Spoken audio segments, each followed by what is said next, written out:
Karina Chabour à mes côtés pour tout comprendre du chiffre du jour, celui de la croissance chinoise pour 2015.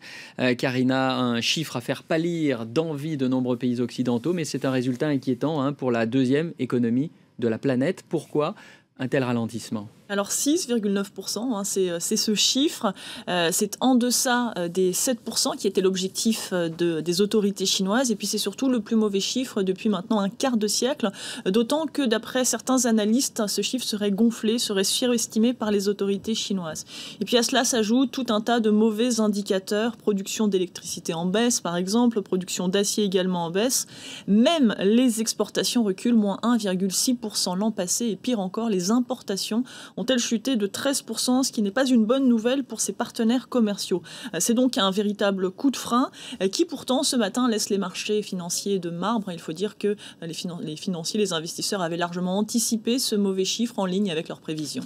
Alors expliquez-nous pourquoi ce ralentissement après des années de croissance à 2 chiffres ? Tout simplement parce que la Chine souffre d'une crise, si vous voulez, de compétitivité. Typiquement, elle est dans ce piège du revenu intermédiaire, c'est-à-dire qu'elle est devenue trop riche, les salaires sont aujourd'hui trop élevés pour être véritablement compétitifs par rapport à ses concurrents habituels, que sont le Vietnam, les Philippines ou encore l'Éthiopie. Et ces produits ne sont pas encore assez innovants pour supplanter des pays comme le Japon ou encore la Corée du Sud. Résultat, elle doit s'adapter, elle doit monter en gamme, elle doit changer de modèle économique et passer donc de ce modèle industriel d'exportation vers un modèle plus innovant, disons, plus axé sur les services et plus axé sur la demande des ménages chinois. Et de fait, cette petite révolution, elle est déjà en marche, puisque si l'on regardez ces chiffres, depuis 4 ans, on voit que les services, finalement, ont dépassé l'industrie dans la richesse nationale. Alors finalement, ce coup de frein, est-ce que c'est grave ?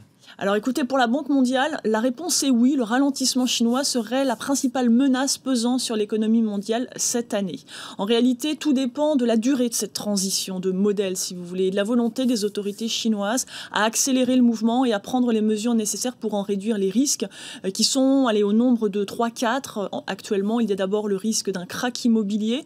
Vous savez, après la crise de 2008-2009, il y avait eu un grand plan de relance de l'économie et beaucoup d'investissements dans l'immobilier avec aujourd'hui cela est symbolisé par ces villes fantômes et un prix qui a tendance à s'effondrer. À cela ajouter le risque d'endettement avec là aussi après la crise l'ouverture très largement du robinet à crédit pour relancer la machine, mais parallèlement avec le gonflement de l'endettement des ménages très endettés, des entreprises très endettées, des collectivités locales très endettées et des créances douteuses qui ont tout simplement doublé dans les caisses des banques chinoises. Et puis enfin, dernier risque, c'est celui d'après des années de surchauffe, de surcapacité industrielle avec des mastodontes, des énormes usines très peu productives et qui auraient aujourd'hui tout simplement besoin d'être rationalisées pour se diriger vers des unités plus petites, plus innovantes.